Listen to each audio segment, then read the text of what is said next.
donner la parole. Merci à tout le monde d'être là.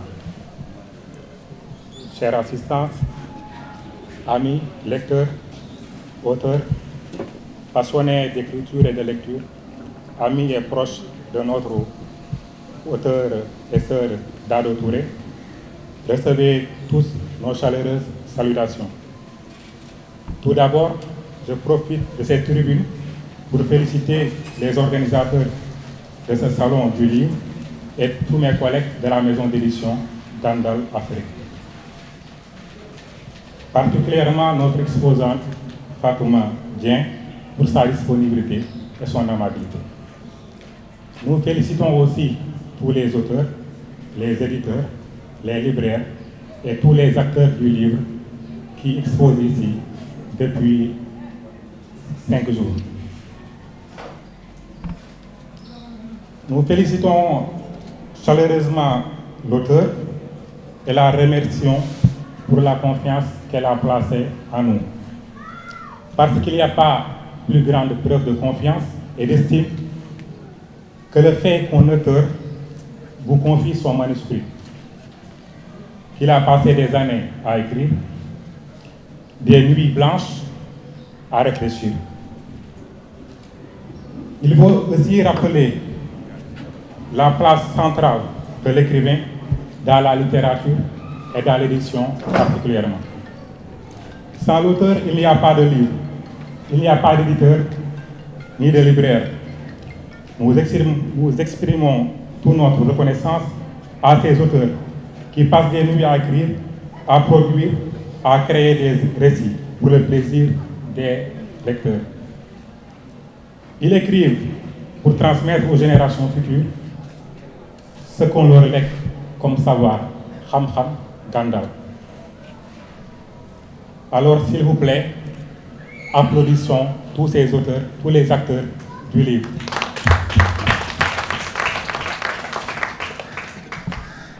Aujourd'hui, nous sommes là pour baptiser avec Dado Touré ce livre, qui peut être qualifié de roman policier.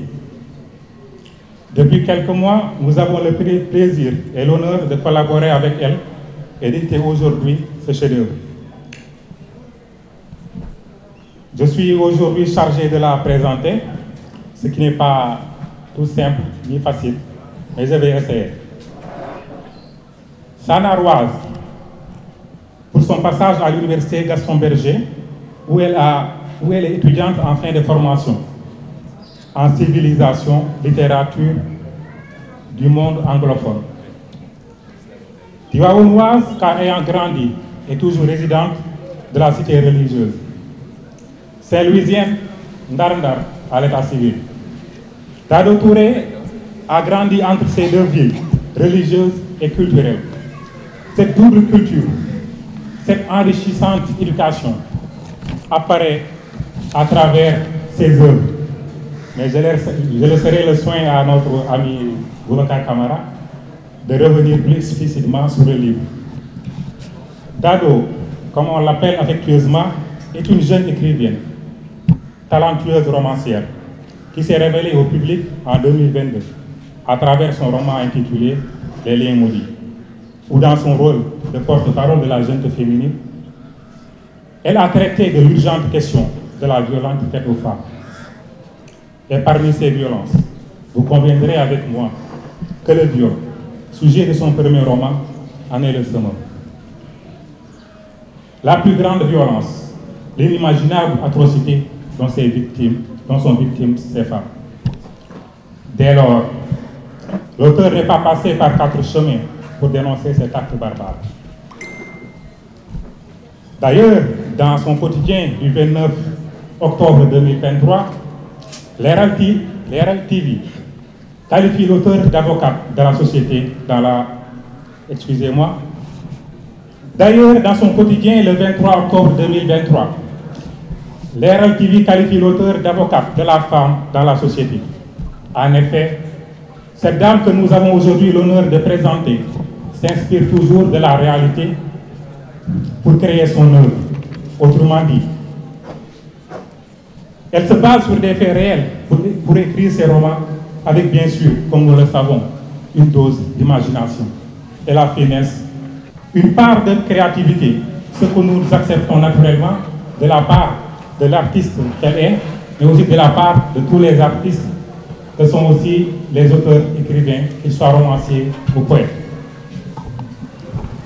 Dado Touré, c'est aussi la détermination, le courage et la passion pour la littérature. Sinon, je peux avancer sans risque de me tromper, qu'elle ne serait pas là aujourd'hui avec son deuxième roman. Je signale qu'elle en avait déjà fait une promesse lors de la cérémonie de dédicace de son premier roman. Elle avait dit, dans 2 ans, le second roman sortirait. Alors, c'est devenu une réalité et on ne peut que l'en féliciter. Elle est aussi une preuve d'optimisme. Car avant de faire même cette promesse, elle a eu à rencontrer beaucoup de difficultés. Elle a connu de mauvaises expériences. Mais déterminée et résiliente, elle a pu surmonter les obstacles pour continuer à vivre sa passion.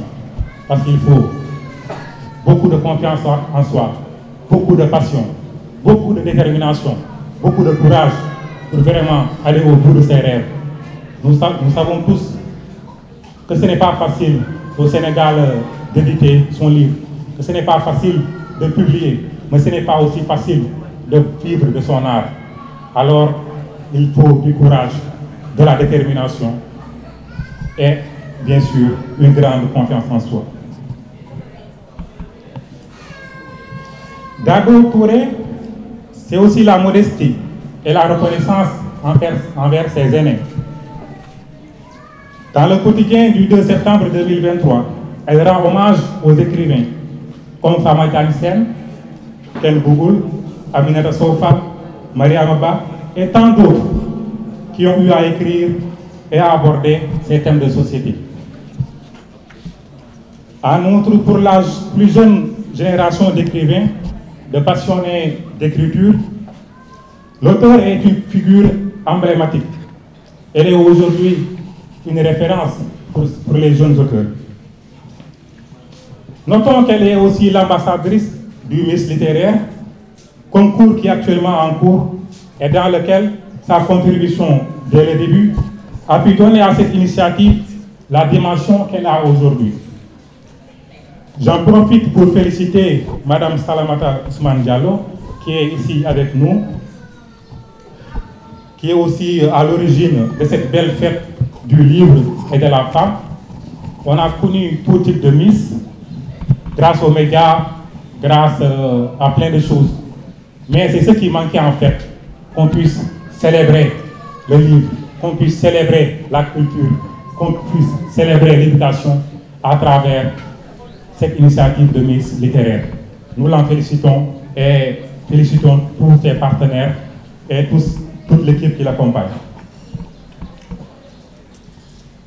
Au nom de Gandal Afrique Édition, je réitère également notre soutien pour la réussite de cet événement, dont la dernière étape est prévue certainement en décembre. L'initiatrice aura l'occasion certainement d'y revenir. Pour revenir à l'auteur, Dado Touré, c'est aussi le talibé de Serigne Babacar, qu'elle chante sans cesse en bonne tiaouanoise.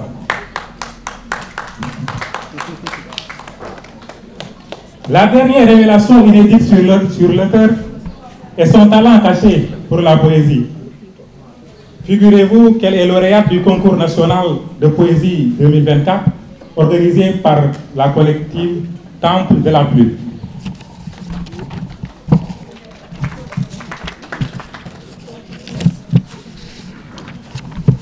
Ce n'est pas tout ce qu'il y a à dire sur l'auteur de Terreur nocturne au campus, mais elle est là et nous aurons certainement l'occasion de l'interpeller sur son parcours. Je vous remercie de votre attention, je vous remercie pour votre présence, ça n'a jamais été évident. Merci, merci, merci. Moi, personnellement, j'ai du mal à me présenter moi-même. Je suis pascalien à ce sens. Parce que Pascal me disait que de moi et Aïssa.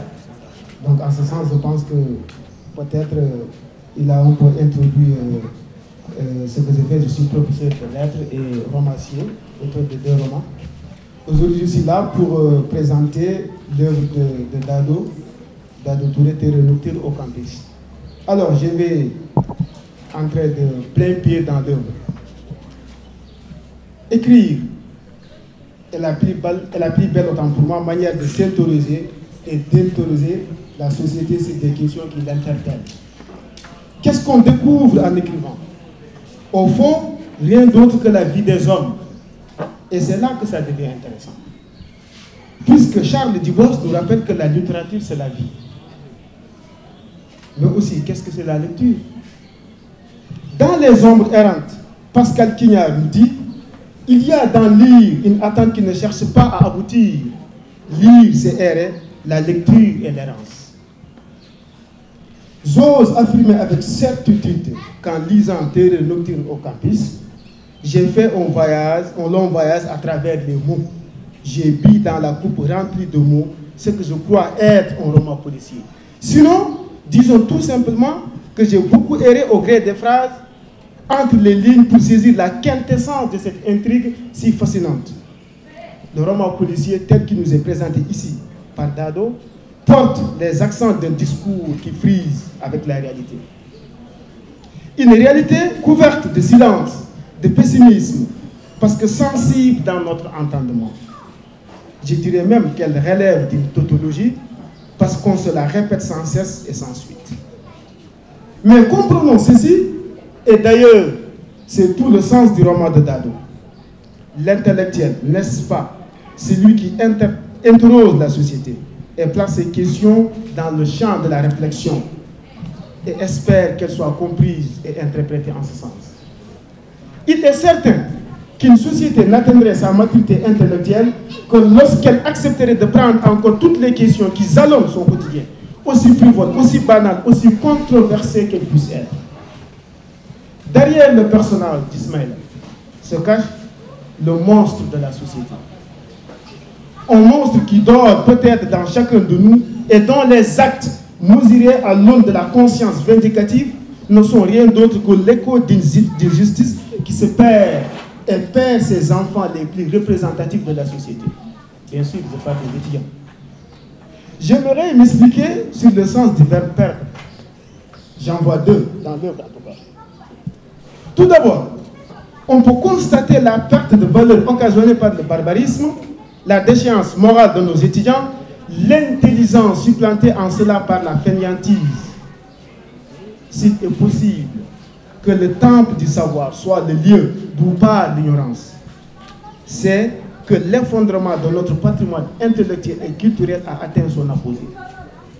Et j'aimerais me référer ici à Blaise Pascal pour rappeler ce qui constitue d'emblée la grandeur d'un homme.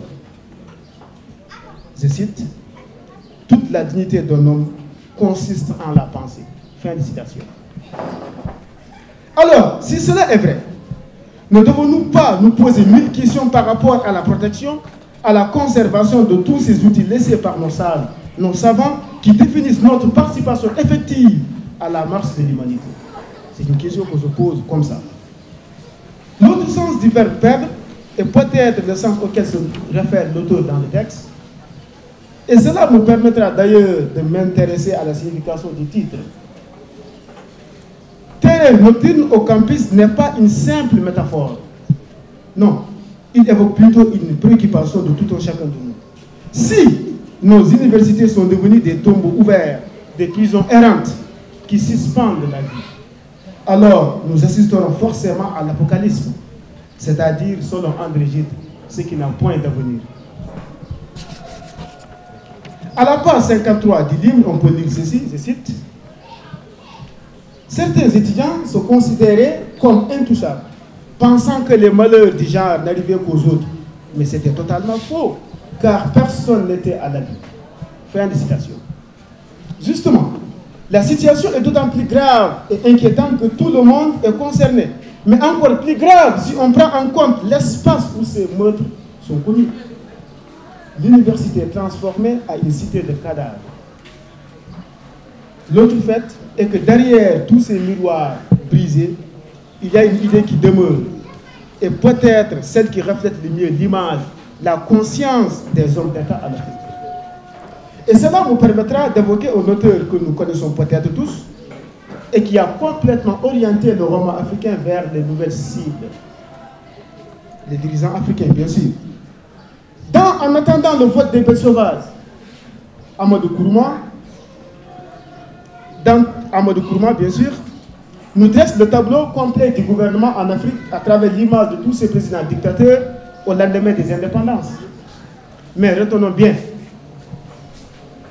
Kourouma, dans toute cette œuvre, ne cesse d'insister sur le pouvoir en Afrique. Que le pouvoir en Afrique est le ressort de la sorcellerie, de la démonomanie.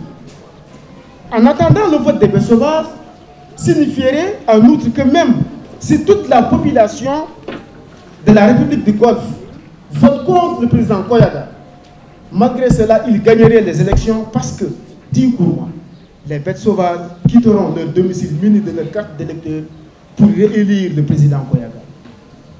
Et écoutons cette anecdote d'Ismaël à propos de la mort de Seynabouka Diallo, sa petite amie, à la page 85 dans l'œuvre, je cite, « Et comme le ministre cherchait également une étudiante enceinte pour ses sacrifices dans le but d'augmenter son pouvoir, j'avais trouvé une bonne occasion pour me débarrasser d'elle une bonne fois pour toutes et gagner de l'argent en même temps. » Le drame, ici, se joue sur une double pente. L'une s'inclinant sur des instincts purement bas, le désir du pouvoir, la gloire à tout prix conduisant à marcher sur les cadavres. Et l'autre désigne la mesquinerie de l'être, sa bassesse d'estime. Alors, pour finir, j'aimerais maintenant m'intéresser à la question de la justice que l'auteur a également souligné dans son texte.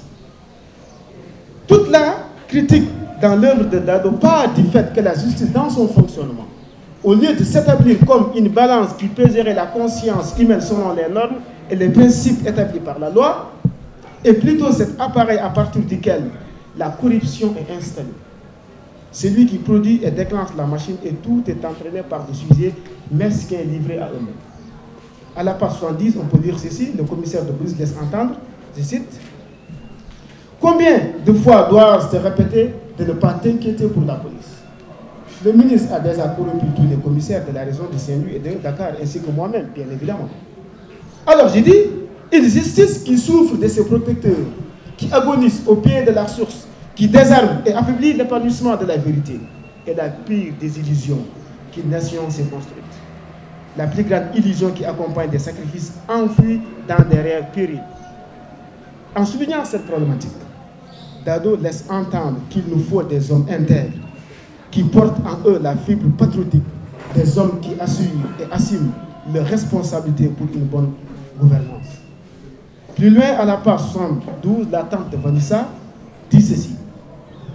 Je cite, « Vanessa, tu es au Sénégal et tu sais mieux que moi que les hommes riches échappent vite et très souvent à la justice. » Moi, je dirais ceci, je dirais plutôt que la bonne formule serait de dire « C'est eux qui contrôlent la justice et cela par tous les moyens du bord. » Alors, ce sont les quelques notes que j'ai eu à écrire dans ce temps qui m'était un peu imparti, parce que on nous a un peu informé tardivement de la présentation du livre, et je vous remercie de votre attention. Merci beaucoup, ce fut une belle présentation.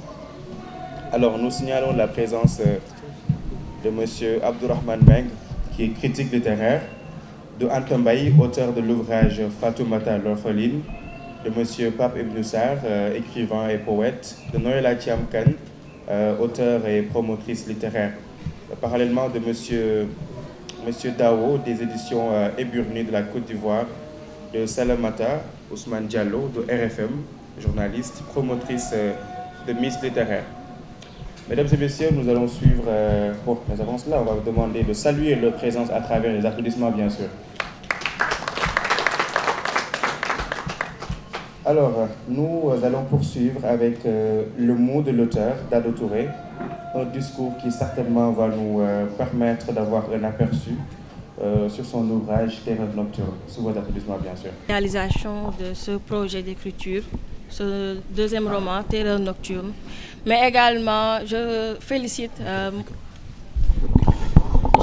également mon frère Abdelaziz Emma, qui est un produit de Tivaouane. Donc je félicite pour cette belle réalisation. Quant à l'organisation de ce salon du livre de jeunesse et pour enfants. Merci beaucoup Bokar Guiro pour cette belle présentation et Bokar également. Je ne vais pas trop focaliser sur les détails car il a déjà fait la présentation de l'œuvre. Je disais que je remercie également Boubacar. Il est allé au-delà de mes écrits pour déchiffrer ce que moi-même, en tant qu'auteur, n'a pas pu dire dans ce roman. Je vais commencer par quelques questions. Pourquoi le livre en l'espace de 2 ans? Comment j'ai fait pour écrire en l'espace de 2 ans 2 livres?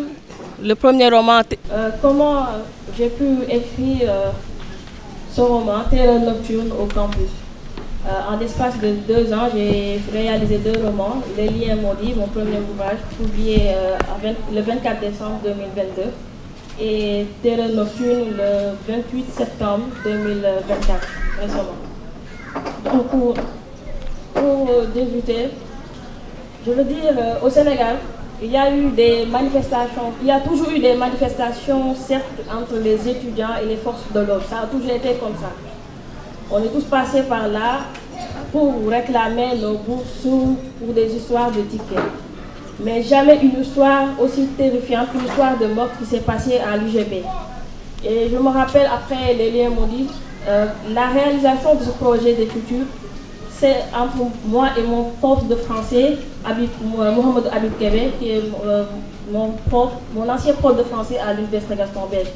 Après, à la suite d'une incident qui s'est produit à l'université, ça a coïncidé avec la sortie officielle de mon premier roman. Il m'a appelé pour me dire, Dado, il faut écrire sur ce qui s'est passé à l'université.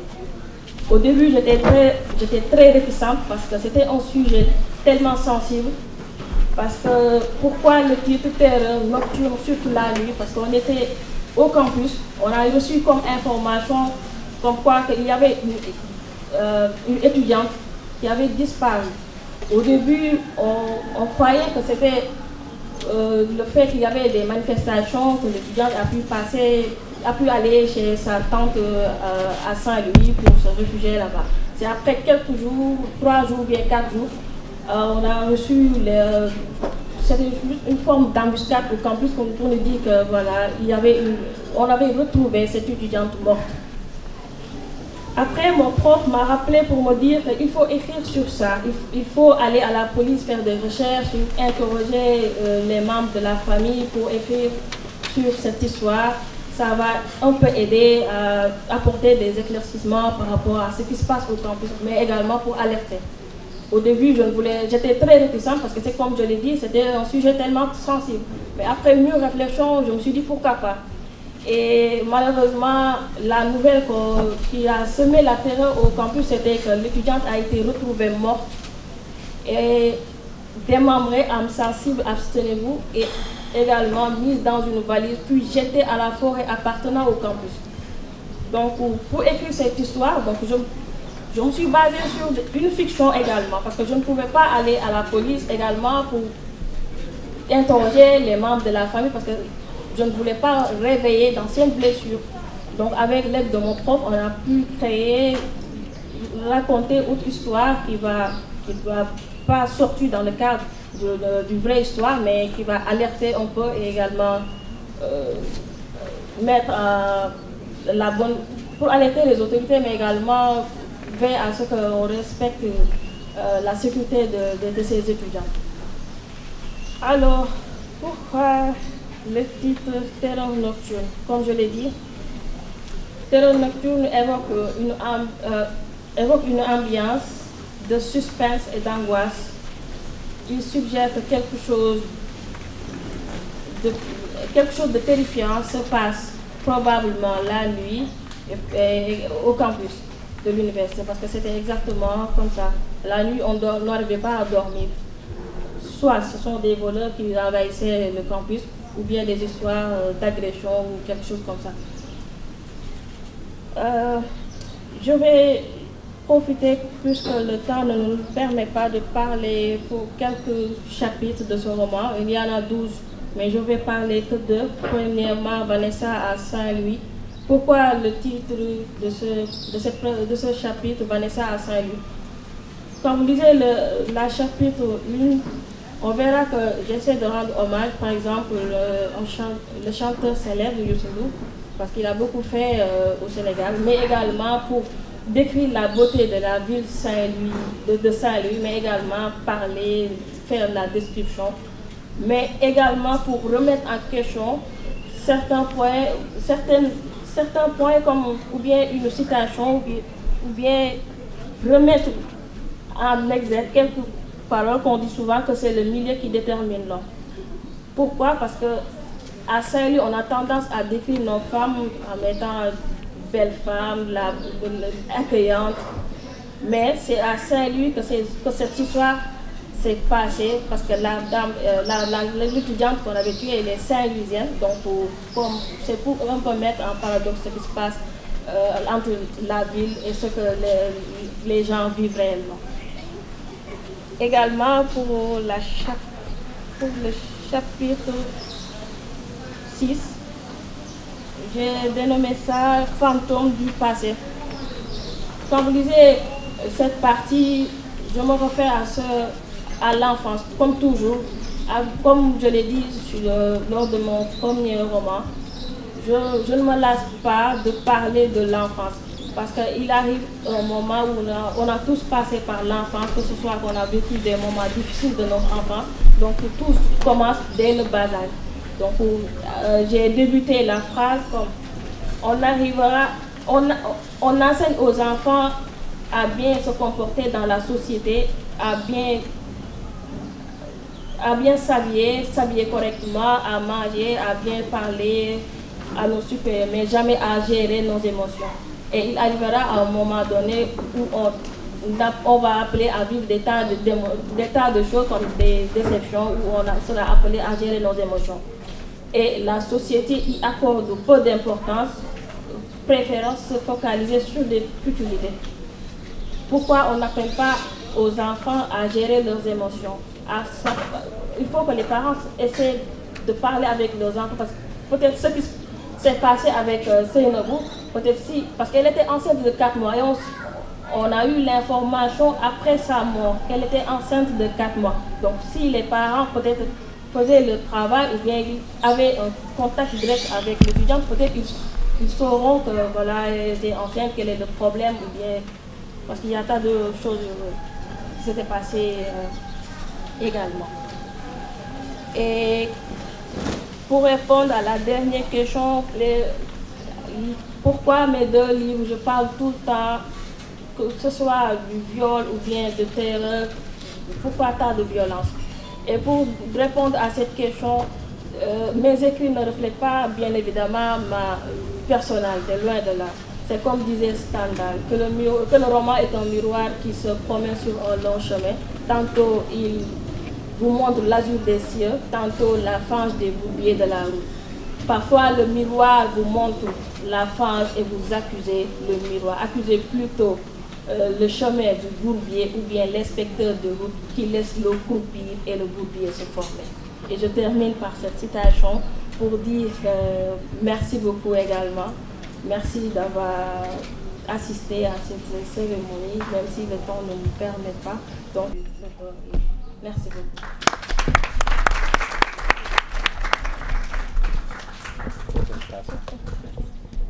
Sans plus tarder, nous allons passer la parole au commissaire général du Salon Dakar Livre, M. Alassane Cissé, qui va peut-être revenir sur les activités qui ont eu lieu à travers ce 2e Salon international du livre de jeunesse et pour enfants, mais aussi donner ses impressions par rapport à la cérémonie, par rapport à l'ouvrage Terreur nocturne.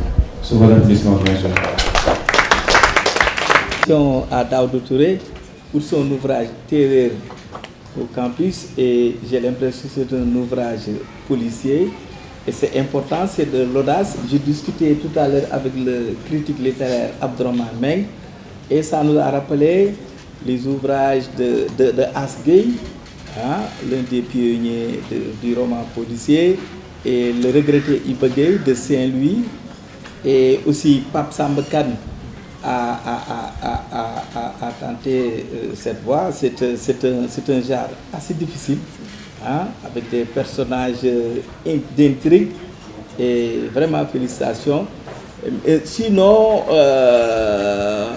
les éditeurs vont se relayer peut-être pour parler, et féliciter aussi l'édition Gandal, hein, pour son dynamisme et son implication dans le salon, et remercier environ 27 maisons d'édition du Sénégal, des pays d'Afrique, d'Amérique, les participants, parce que comme l'a dit Aziz, à travers les médias, il y a eu des innovations avec des ateliers en Wolof, hein, avec l'implication de M. Marc Ledoux, le numérique, avec les nouvelles éditions numériques africaines. Et merci beaucoup. Les éditeurs vont se relayer pour exprimer leurs sentiments, vraiment leur implication, qu'ils soient éditeurs, auteurs, illustrateurs, libraires, bibliothécaires, éducateurs, enseignants. Ils sont venus de la région de Kolda, ils sont venus de Fatick, de Saint-Louis. Alpha-Sy, écrivain, philosophe, est venu avec toute sa famille. Ils sont venus de Gadaye, de Guédiawaye, de Pikine, banlieue, et des Mamelles, des Almadies. Ici, c'est le creuset, la rencontre. Pourquoi le choix de Blaise Senghor? C'est le point de convergence des quartiers populaires comme Colobane, Fass, Niary Tally, Grand Dakar, et des quartiers résidentiels, zone B, zone A, point E. Donc c'est fait exprès le choix de ce site. Et ce site aussi est le point de convergence des lycées qui nous entourent. Le grand lycée John Fitzgerald Kennedy, lycée des jeunes filles, le grand lycée Blaise Diagne, où beaucoup de personnalités sénégalaises ont fait leur humanité ici à Blaise Diagne, et les CM catholiques et les CM Martin Diop, CM Blaise Diagne aussi, qui ceinturent cette zone. Et c'est pourquoi Dieu a fait qu'on a eu beaucoup d'établissements scolaires. Beaucoup d'élèves, d'enfants ont participé à cette rencontre. Et la prochaine édition, avec la présence des Américains, nous remercions Mousseli, aussi IPAM Édition, qui a donné beaucoup d'idées, beaucoup de conseils. Et la prochaine édition, on va innover surtout, ce sera un salon bilingue. En quoi faisant, il y a des maisons d'édition qui font français, anglais et même langue africaine. Et la prochaine édition, avec la présence, il y avait une quinzaine d'Américains, Africains-Américains, qui sont venus de Chicago, où il y a 2 éditeurs. Ils nous ont dit qu'il faut qu'on coordonne pour avoir les dates pour qu'ils puissent quitter Chicago et venir. Et en ce moment-là, on va remobiliser encore les écoles américaines, les écoles bilingues, et aussi avec cette initiative, parce que 6 langues nationales seront introduites peut-être à partir de l'année prochaine dans le programme scolaire, avec l'appui de l'USAID qui a appuyé le ministère de l'Éducation nationale grâce à un projet. Et les pédagogues, les enseignants et les organisations de promotion des langues comme ARED, OSAD ont beaucoup travaillé là-dessus. Et ça aussi, plus ça va permettre aux maisons d'édition en langue, que ce soit Papyrus, OSAD, ARED, pour qu'ils viennent exposer des productions littéraires en langue des recueils de contes, de poésie, des romans, des nouvelles, donc en langue Pulaar, Wolof, Mandeng, Soninké, entre autres. Et je pense que on va donner la parole à Aziz, si tu permets, à Marie-Sophie Dugo, Donc, parmi les éditeurs, hein, pour aussi introduire aussi ces idées. Nous remercions Salamata Ousmane Diallo, hein, qui a déclenché Miss Littérature. Et Miss Littérature, c'est dans beaucoup de pays en Afrique. Hein. On a fait ici une grande cérémonie et les 10 finalistes sont connus. Et elles vont se présenter aussi le 8 décembre, le 18 décembre. Et ça, c'est une belle initiative. Et dans quelques jours, au mois de septembre, il y aura le salon féminin, hein, le salon exclusivement réservé à Antambaye, qui a écrit Fatoumata l'orpheline, hein, Dado Touré, hein, à l'écriture féminine. Donc, c'est organisé par Aminata Seck, Africulture. Le 20 décembre, hein, à la ville de Dakar. 2 jours après, vous voyez donc, ça bouge.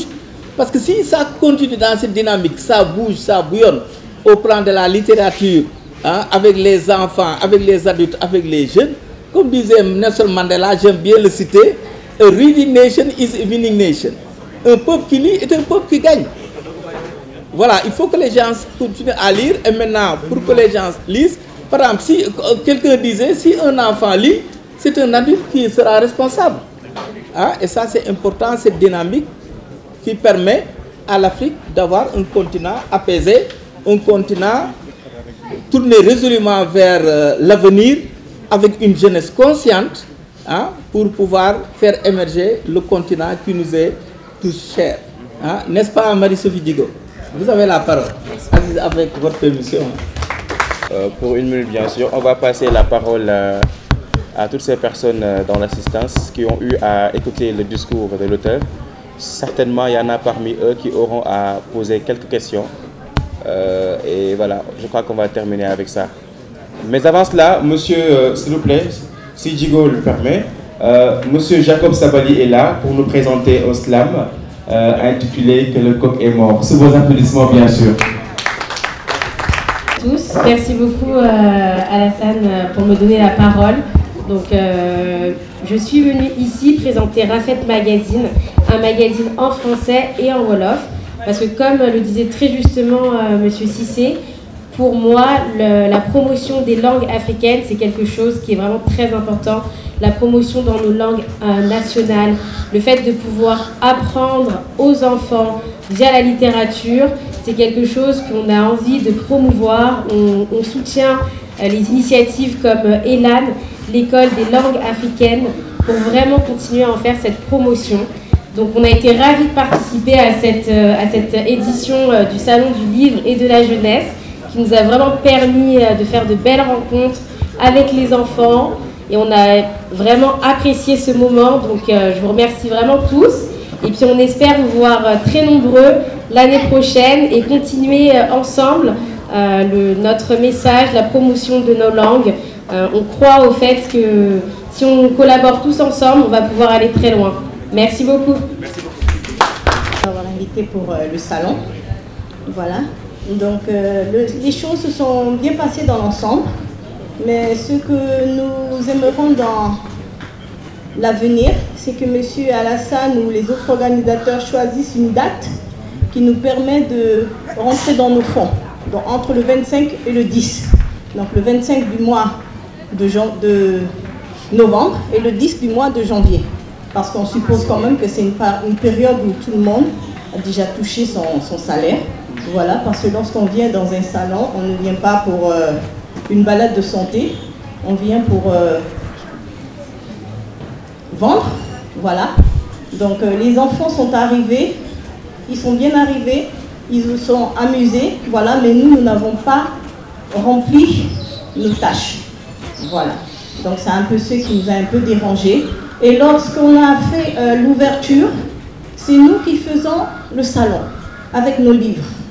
Donc la cérémonie s'est bien passée, mais lorsqu'il fallait partager le goûter, voilà, nous n'avons pas été invités, nous avons été exclus.